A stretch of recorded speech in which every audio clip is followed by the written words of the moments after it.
Oh, I know, because those were subprime loans. Well, let's get this straight. What business is a bank in? And I see a banker friend of mine sitting up there. And the banks are in the habit of borrowing money, either in the form of you deposit your money there, or they go out and maybe sell some bonds or something, or sell you a CD or whatever, and they get the money, and then they turn around and lend it to somebody, right? And the difference between the rate at which they lend and the rate at which they borrow has to be enough to cover all their expenses and turn a little profit. I mean, that's their business, right? But no banker in his right mind wants to lend money to somebody he knows isn't going to be able to pay back the money, because that's a losing proposition. That gets us back to what the hell's a subprime loan. A subprime loan simply is one where the people, now not any particular individual, but as a group, you look at those people and say they're really not creditworthy. Normally, they couldn't get loans. Why?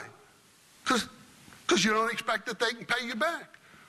What had happened was, starting back in the 70s, in the mid to late 70s, the federal government had passed something called the Community Reinvestment Act. And the Community Reinvestment Act basically said to the bankers, you got to make some bad loans. I mean, they didn't put it in those words, but that's what they said. And they said also, the criteria you use to evaluate people for loans, you got to make some adjustments there. Now, this didn't just go in the 70s. This comes into the 90s, too. They made some changes. And the kinds of things where you'd say, well, okay, what's your credit history? You say, no. Some people don't have a credit history. They're too poor. They couldn't borrow money, anything. So if they don't have a credit history, what they can do to substitute for their credit history is evidence that they went to a credit counseling course. Am I wrong, Brent? That's right. That's a banker friend of mine over there who knows of what I speak here. Oh, you had to pass. Way to go, Brent. At any rate, so they had those kind of things. But there's another thing that went on, too, besides this. You had Econ out there, friend of the poor, right, telling the bankers, basically, a banker says, well, I want to merge, or I want to do anything, where they had to go get regulatory approval. And Econ says, if you try to get regulatory approval for that, you better be pouring money into these subprimes and into the projects we want and all that kind of stuff. You know, when I say project, I don't mean housing projects, but, you know, the endeavors that they want. And if you don't, we're going to go fight you before the regulatory agency. And we got street cred because everybody knows we represent the poor and we try and take care of the poor. Have any of you all been reading about the scandals with Econ in the paper lately? Yeah, they taking care of the poor, stealing the money left and right. But that's a different story, okay?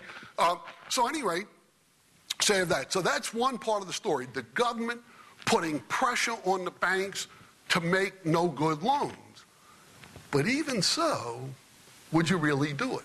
Wait, the government to the rescue. Back in the 1930s, they had created something called Fannie Mae. Now, what's Fannie Mae? Well, to understand Fannie Mae, it may help to understand a stock market. Suppose I want to start a corporation, a public corporation. Well, I'm going to issue stock and sell it to the public, right? But why would anybody buy this stock from me? Well, they think it's going to be profitable, it's going to pay dividends, the stock price may go up and all that. But then the people look at it and say, wait a minute. If I buy stock from Barnett, suppose I need my money back. What am I going to do? I could go to Barnett and ask him to buy it back, but you know he's not going to do that. Why? The reason he sold me a stock in the first place, so he'd have the money to build his business. Well, a free market says, well, we'll find a way around that. And so a free market develops a system of secondary markets, what we call a stock market. So now, with a stock market, you know you can buy the stock from me, right? And tomorrow, if you need your money, you go sell it in the market, right? There's a ready-made market. You call your broker and sell it. Now, prices may fluctuate a little bit, but at least you can sell it. So that's a secondary market, you see. And the secondary market makes it easier for the primary market to function. Without a secondary market, a primary market doesn't function as well.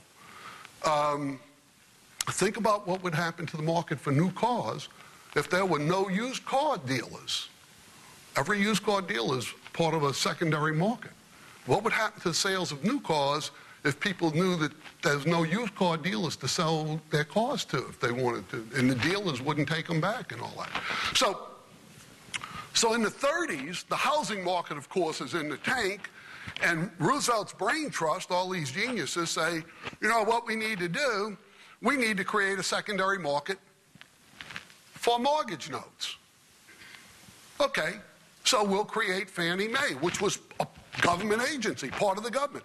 Fannie Mae's whole purpose was to have people who originated mortgages, that is, people who lent money to people to buy homes, take those IOUs in, and then they could turn around and sell them to Fannie.